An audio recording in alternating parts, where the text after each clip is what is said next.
Hi friends, welcome to my channel. ಹೇಗಿದ್ದೀರಾ ಎಲ್ಲರೂ? ಚೆನ್ನಾಗಿದ್ದೀರಾ ಅನ್ಕೋತೀನಿ. ಇದು ವಿಡಿಯೋ ಬಂದುಬಿಟ್ಟು ನಮ್ಮ ಐತಿಹಾಸಿಕ ನಗರ ಕಲ್ಲಿನ ಕೋಟೆ ಚಿತ್ರದುರ್ಗದ ಆಷಾಢ ಮಾಸದ 4ನೇ ಮಂಗಳವಾರ ಹೋಳಿಗೆ ಅಮ್ಮನ ಕಳಿಸುವ ವಿಡಿಯೋ. ನೋಡಿ, ಎಲ್ಲೆಲ್ಲೂ ಹೋಳಿಗೆಯಿಂದಲೇ ಆವೃತ್ತಿಯಾಗಿದೆ. ನೋಡೋಕೆ 2 ಕಣ್ಣು ಸಾಲದು ಅಲ್ವಾ? ಹೌದು. ಯಾವ ಥರ ಪದ್ಧತಿಯಿಂದ ಕಳಿಸೋದು ಅಂತ ತೋರಿಸ್ತೀನಿ ಬನ್ನಿ. ಮೊದಲಿಗೆ ಒಂದು ಕುಡಿಕೆ ಅಂದರೆ ಅಮ್ಮನ ಸಾಮಾನು ಮಾರ್ಕೆಟಲ್ಲಿ ಆಲ್ಮೋಸ್ಟ್ ಸಿಗುತ್ತೆ. ಅಮ್ಮನ ಸಾಮಾನು ಅಂದರೆ ಒಂದು ಮರ, ಕುಡಿಕೆ ಮತ್ತು ಬಳೆ ಅದಿಷ್ಟು 3 ಕೊಡ್ತಾರೆ. ನಮಗೆ ಬೇಕು ಅಂದರೆ ಬರೀ ಕುಡಿಕೆನೂ ತೊಗೋಬೋದು. ಒಬ್ಬೊಬ್ಬರು ಒಂದೊಂದು ಥರ ಮಾಡ್ತಾರೆ. ಒಬ್ಬೊಬ್ಬರು ಬಾಳೆದೆಲೆ ಅಥವಾ ಒಬ್ಬೊಬ್ಬರು ಪ್ಲೇಟಲ್ಲೆಲ್ಲ ಇಟ್ಟು ಬರ್ತಾರೆ. ಬಟ್ ಮರದಲ್ಲಿ ಮಾಡೋದೇ ಒಳ್ಳೆಯದು. ಹಂಗಾಗಿ ನಾನು ಮೊದಲಿಂದನೇ ಇದರಲ್ಲೇ ಮಾಡೋದು. ಫಸ್ಟು ಕುಡಿಕೆಯನ್ನೆಲ್ಲ ನೀಟಾಗಿ ಶುದ್ಧಗೊಳಿಸ್ಕೊಂಡು ಮರದ ಮೇಲೆ ಅಕ್ಕಿ ಹಾಕಬೇಕು. ಸ್ವಲ್ಪ ಅಕ್ಕಿ ಹಾಕಿ ಅದ್ರ ಮೇಲೆ ಕುಡಿಕೆ ಇಟ್ಟು, ಕುಡಿಕೆ ಒಳಗಡೆ 1 ರೂಪಾಯಿ ಕಾಯಿನ್ ಹಾಕಿ, ಕುಡಿಕೆ ತುಂಬ ನೀರು ಹಾಕಿ, ಅದ್ರ ಮೇಲೆ ನಾನು ಬೇವಿನ ಸೊಪ್ಪು ಇಟ್ಟಿದ್ದೀನಿ. ಬೇವಿನ ಸೊಪ್ಪು ಶ್ರೇಷ್ಠ ಅಲ್ವಾ? ಅಮ್ಮನ್ನೆಲ್ಲ ರೆಡಿ ಮಾಡಿಕೊಂಡು ನಾನು ಪೂಜೆ ಮಾಡಿದ್ದಾಯಿತು. ನೀಟಾಗಿ ತೊಳ್ಕೊಂಡು ಒರೆಸ್ಕೊಂಡು ಮಾಡಬೇಕು. ಯಾಕಂದರೆ ಇದು ಸ್ವಲ್ಪ ಶ್ರೇಷ್ಠವಾದದ್ದು ಅಮ್ಮ ಅಲ್ವಾ? ಆಗ ಅಂಟು ಮುಂಟು ಏನೂ ಆಗಬಾರ್ದು.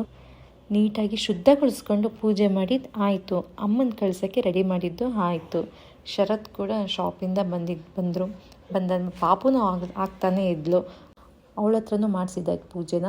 ಮೇಯ್ನಾಗಿ ಮಕ್ಕಳ ಹತ್ರ ಮಾಡಿಸ್ಬೇಕು ಈ ಪೂಜೆನ. ಯಾಕಂದರೆ ಅಮ್ಮ ಬರುತ್ತಲ್ವ, ಹಾಗಾಗಿ ಈ ಪೂಜೆ ಮಾಡೋದ್ರಿಂದ ಅಮ್ಮ ಆ ಥರ ಏನೂ ಬರಲ್ಲ, ಸಂತೃಪ್ತಿಯಾಗಿ ಹೋಗ್ತಾಳೆ ಅನ್ನೋದು ಒಂದು ವಾಡಿಕೆ ಇದೆ. ಮಕ್ಕಳಿಗೆ ಏನಾದರೂ ಅಥವಾ ದೊಡ್ಡವರಿಗೆ ಆಗಲಿ ಅಮ್ಮ ಬಂದರೆ ಈ ಥರ ಮಾಡ್ತಾರೆ. 2 ವಾರ ಮೊಸರನ್ನ ಕಳಿಸ್ತಾರೆ, 3ನೇ ವಾರ ಈ ಥರ ಹೋಳಿಗೆ ಅಮ್ಮ ಮಾಡ್ತಾರೆ. ಈ ಥರ ಆಗಲಿಲ್ಲ ಅಂದರೆ ಒಬ್ಬೊಬ್ಬರು ಮಡ್ಲಕ್ಕಿ ಸಹ ಬೇಳೆ ಅಕ್ಕಿ ಬೆಲ್ಲ ಆ ಥರ ಮಡ್ಲಕ್ಕಿ ಕೊಡ್ತಾರೆ. ನೋಡಿ, ನಾನು ಈಗ ಹೋಳಿಗೆ, ಮೊಸರನ್ನ, ಕೋಸಂಬರಿ ಈಗ ಮನೇಲಿ ಏನೇನು ಮಾಡಿರ್ತೀವೋ ಅದನ್ನೆಲ್ಲ ಮೇಯ್ನಾಗಿ ಹೋಳಿಗೆ ಮಾಡಿರ್ತೀವಿ. ಮೇಯ್ನ್ ಹೋಳಿಗೆನೇ ಇದಕ್ಕೆ ಶ್ರೇಷ್ಠ. ಹೋಳಿಗೆ ಮಾಡಿಬಿಟ್ಟು ಅಮ್ಮಂಗೆ ಎಡೆ ಮಾಡಿದ್ದಾಯಿತು. ತೊಗೊಂಡೋಗ್ಬೇಕಾದ್ರೆ ಹುಷಾರಾಗಿ, ಯಾರ ಹತ್ರನೂ ಮಾತಾಡಬಾರ್ದು ಜಾಸ್ತಿ.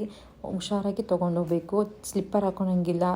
ಶುದ್ಧವಾಗಿ ಮಂಟು ಏನೂ ಆಗ್ತಾರೆ ತೊಗೊಂಡೋಗ್ಬೇಕು. ನೋಡಿ, ನಾವು ಈ ಥರ ತೊಗೊಂಡೋಗ್ತಾ ಇದ್ದೀವಿ. ಹೊರಗಡೆ ತುಂಬಾ ಮಳೆ ಬರ್ತಾ ಇತ್ತು.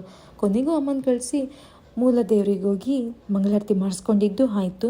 ನೋಡಿ, ಹಬ್ಬಬ್ಬಾ ಎಷ್ಟು ಹೋಳಿಗೆ ಅಮ್ಮಗಳಿದಾವೆ ನೋಡಿ. ಇದಕ್ಕೆ ಕಾರಣ ಏನು ಗೊತ್ತಾ? ಶತಮಾನಗಳಿಂದ ಆಚರಣೆಯಲ್ಲಿರುವ ಹೋಳಿಗೆ ಅಮ್ಮ. ಈ ಹಬ್ಬ ಚಿತ್ರದುರ್ಗದಲ್ಲಿ ಮತ್ತು ಅಕ್ಕಪಕ್ಕ ಹಳ್ಳಿಗಳೆಲ್ಲ ನಡೆಯುತ್ತೆ. ಬೇರೆ ಊರಲ್ಲಿ ಮಾಡ್ತಾರೆ ಅಂತ ನನಗೆ ಗೊತ್ತಿಲ್ಲ. ಬಟ್ ನಮ್ಮ ಐತಿಹಾಸಿಕ ನಗರ ನಮ್ಮ ದುರ್ಗದಲ್ಲಿ ಮಾತ್ರ ಮಾಡೇ ಮಾಡ್ತಾರೆ. ಆಷಾಢದಲ್ಲಂತೂ ಕಂಪಲ್ಸರಿ ಮಾಡೇ ಮಾಡ್ತಾರೆ. ಎಲ್ಲರ ಮನೇಲೂ ಮಾಡಬೇಕು. ಮೇಯ್ನ್ಲಿ ಮಕ್ಕಳಿರೋ ಮನೇಲಿ ಮಾತ್ರ ಮಾಡಲೇಬೇಕು.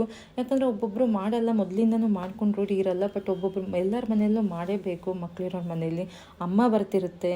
ಹಾಗಾಗಿ ಈ ಥರ ಅಮ್ಮನ ಕಳಿಸಿದ್ರೆ ವರ್ಷ ಪೂರ್ತಿ ಸಂತೃಪ್ತಿ ಆಗಿರ್ತಾಳೆ ಅಮ್ಮ ಅನ್ನೋದೊಂದು ನಂಬಿಕೆ ಇದೆ. ನಂಬಿಕೆ ಅನ್ನೋಕ್ಕಿಂತ ನಿಜನೇ ಅದು. ಅಂತೂ ಇಂತೂ ಎಲ್ಲ ಮುಗಿಸ್ಕೊಂಡು ನಾವು ನಮ್ಮ ಅತ್ತೆಯರ ಮನೆಗೆ ಹೋಗೋ ಅಲ್ಲೊಂದ್ಸಲಿ ಹೋಗಿ ವಿಸಿಟ್ ಮಾಡಿ ಬರೋಣ ಅಂತ ಅಂದ್ಕೊಂಡ್ವಿ. Okay, thank you for watching my video.